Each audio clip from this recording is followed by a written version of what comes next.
সুপ্রিয় দর্শক, আসসালামু আলাইকুম। আপনারা জানেন ২০২৪ সালের ৫ই আগস্ট গণ অভ্যুত্থানের সময় শুধুমাত্র সাধারণ মানুষই নিহত হয়নি। সেই সময় অনেক পুলিশকে পিটিয়ে হত্যা করা হয়েছে, আগুনে পুড়িয়ে মারা হয়েছে এবং তাদেরকে ঝুলিয়ে রাখা হয়েছে। এমন ঘটনায় সরকারি হিসাবে ৪৪ জন পুলিশ মারা যাওয়ার কথা স্বীকার করা হয়েছে। কিন্তু বিশেষজ্ঞরা বলে থাকেন পুলিশের এই নিহতের সংখ্যা আরো অনেক বেশি হবার কথা। তো যাই হোক, কিভাবে মারা হলো, কেন মারা হলো, কারা মারলো, এ ব্যাপারে আমরা খুব একটা বেশি কিছু জানি না। সামাজিক যোগাযোগ মাধ্যমে কিছু ভিডিও বা কিছু বক্তব্য আমরা শুনতে পাই, কিন্তু সেগুলো আসলে অকাট্য কোনো প্রমাণ নয়। আর এই বিষয়ে কোনো তদন্তই যেহেতু হয়নি, তাই আমাদের জানবার কথাও না। আর তদন্ত কেন হয়নি তা তো আপনারা জানেন, কারণ সরকার এসেই পুলিশ হত্যার ইন্ডেমিটি দিয়ে দিয়েছে। মানে পুলিশ হত্যা নিয়ে কোনো তদন্ত হবে না এবং কারা মেরেছে তাদের কোনো বিচারও করা যাবে না। সরকার ও দেশি মিডিয়াগুলো তদন্ত না করলেও এর পেছনে আসল কারণ কি ছিল সেটি বের করার চেষ্টা না করলেও বিদেশি সংস্থাগুলো বসে নেই। কারণ বিদেশি সংস্থা বারবার বলে আসছিল পুলিশ হত্যার কেন বিচার হবে না। তারা বাংলাদেশ সরকারকে চাপ দিয়ে আসছিল বাংলাদেশ সরকার যেন পুলিশ হত্যার বিচার করে।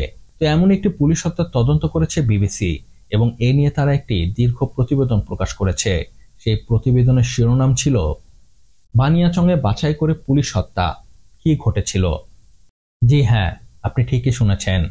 বানিয়াচংয়ে যে পুলিশ হত্যা ঘটেছে সেটি এমনি এমনি বা সাধারণ কোনো ঘটনা ছিল না। সেখানে টার্গেট করে বাছাই করে পুলিশ হত্যা করা হয়েছে। এ ব্যাপারে প্রতিবেদনে বলা হয়, বাংলাদেশের বৃহত্তম গ্রাম বানিয়াচংয়ে ৫ই আগস্টের অভ্যুত্থানের দিন সংঘর্ষ, থানায় হামলা, পুলিশের গুলিতে গ্রামবাসীর মৃত্যুর পর সেনাবাহিনী ও প্রশাসনের সঙ্গে বিক্ষুব্ধ গ্রামবাসীর পুলিশ হত্যার দাবি নিয়ে দর কষাকষির এক নজিরবিহীন ঘটনা ঘটে।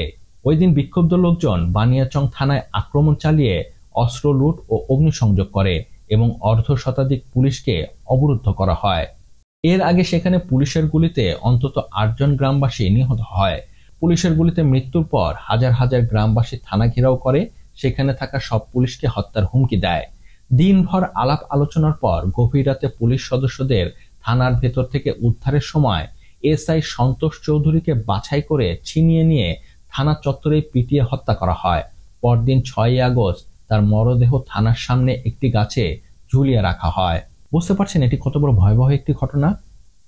সাধারণ গ্রামবাসী পুলিশের ঊর্ধ্বতন কর্মকর্তাদের সাথে এই জন্য দর কষাকষি করে যে সন্তোষ শর্মাকে তাদের হাতে তুলে দিতে হবে এবং সেনাবাহিনী উদ্ধার করে পুরো পুলিশকে নিয়ে যাবার সময় সেখান থেকে বাছাই করে সন্তোষ শর্মাকেই ছিনিয়ে নিয়ে যাওয়া হয় এবং তাদের সামনেই সবার সামনে পিটিয়ে মেরে ফেলা হয় এবং গাছের সাথে ঝুলিয়ে রাখা হয়। এখন প্রশ্ন হচ্ছে, কেন সন্তোষ শর্মাকে কেন টার্গেট করে মারা হলো? তাকেই কেন, অন্য মানুষকে কেন নয়?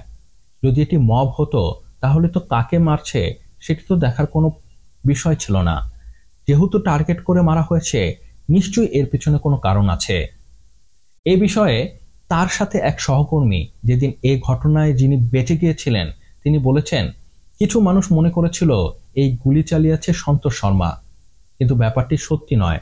গুলি তো অনেকেই চালিয়েছে, সন্তোষ শর্মা তো একা চালায়নি, কিন্তু তার নাম কেন সামনে আসলো?